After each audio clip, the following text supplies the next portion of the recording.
Hey everybody, Tony D. Little Joan is asleep on the couch, and we had steak tonight. It was grill night, so she is sleeping very soundly, dreaming doggy dreams. But we have stuff to talk about. And look, I don't want to scare anybody. I hope you're going out to vote, and I hope you're voting in person. But there is a bit of a danger depending on where you live. So you should be aware of this. You shouldn't worry too much. I don't think a lot of people will run into this, but some.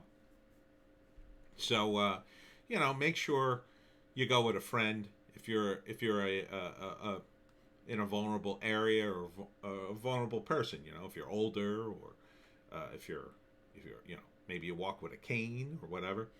Just understand that there are some people out there that they're a little off. I personally, my strategy, I keep to myself. I don't.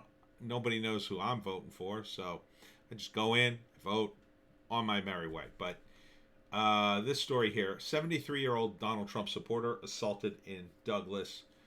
The man was holding a Veterans for Trump sign. This is the suspect.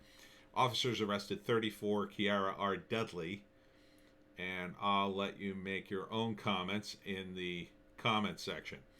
The 73-year-old Vietnam vet was holding a sign out supporting President Trump and was assaulted on Saturday, according to police. Douglas police arrested 34-year-old Kiara Dudley of Douglas, charged her with assault and battery. I think this is Massachusetts. And on an elderly person. Now, she is lucky. She knocked the guy over, and she is lucky she didn't kill him. She is lucky. I mean, you knock an elderly person over like that, they hit their head. That could be lights out.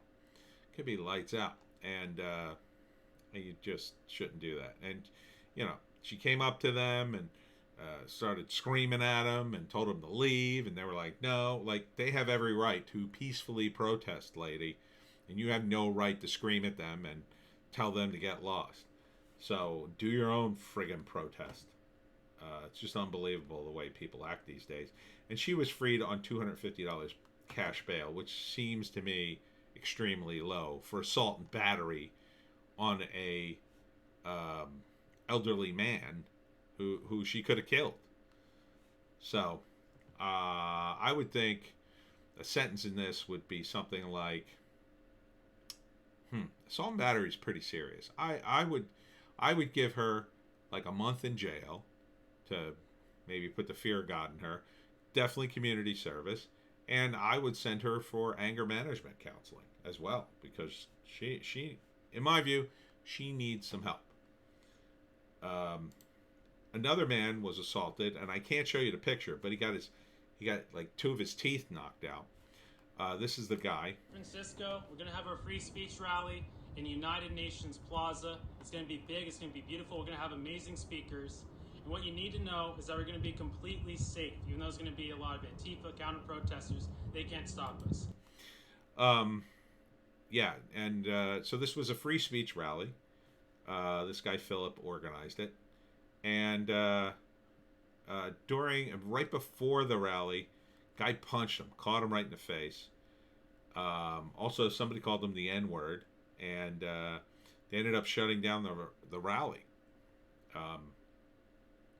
And there was going to be speakers, including um, um, what's his name, Enrique Tarrio, the leader of the Proud Boys, who is also black, by the way, and he's Afro-Cuban, like he's half black and half Cuban. Now look at the way the Mercury News reports this event. 3 police officers injured as protesters clashed with Trump supporters in San Francisco.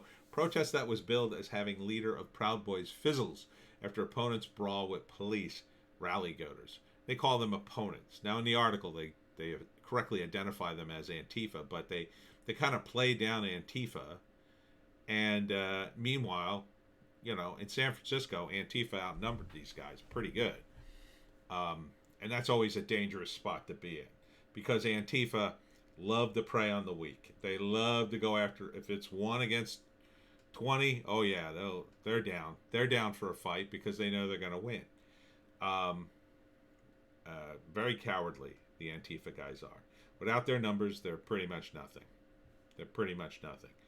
Um, so They were going to have these various speakers, including Enrique Tarrio. But as the organizer Anderson said, there are no Proud Boys here. I guess he canceled. And Proud Boys are not racist. They are not. They are right wing, but they're not racist. And they have Asian guys that are Proud Boys. Every color in the rainbow are Proud Boys. On Saturday, after the original clash, Anderson attempted to begin the rally. You knocked a black man's teeth out, he told the crowd, which stood behind a line of riot-clad police. You knocked my teeth out, but you're here saying Black Lives Matter. That makes no sense. Precisely. The cops should have arrested these people. They're basically ineffective, in my view, in San Francisco. I mean, they can't keep poop off the streets. I hardly expect them to stop a group of rioters throwing, amongst other things, according to the list, glass bottles, no, plastic bottles filled with an unknown liquid, gross, metal cans, and eggs. See, remember the soup drive?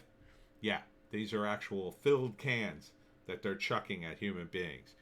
Another thing that could kill somebody. The cops should have arrested these people. They should have rounded them all up. Every one of them that threw something, right to jail. Send them right to jail. Give them a citation. Let them go through the process. Waste their time. But San Francisco, anything goes. I mean, they can't arrest homeless people. They can't arrest for petty theft anymore. They can't arrest people for pooping right on the sidewalk in front of your business, or taking heroin right on the street. No, I'm for the legalization of drugs, but I'm not for people violating the spaces of others. I mean, look, if you want to go take heroin, I don't care. Don't do it around me, though. I don't want it on my front lawn. Go elsewhere. Go to where addicts go. Go to an abandoned building and go shoot up, or go to your house if you still got one. But this is ridiculous. The cops in San Francisco, I mean, I don't know who would want to be a cop there. It must be a nightmare. Probably can't afford to live there. You probably got a 90-minute commute one way, and everybody is either insanely rich or amazingly poor. And you're supposed to protect people, but they've got so many wacky rules over there trying to bend over backwards to be woke and virtuous that, it's impossible to do your job. It's either arrest people or they just keep escalating. So this is the Democratic paradise, right? San Francisco. It is a beautiful city. The weather's amazing.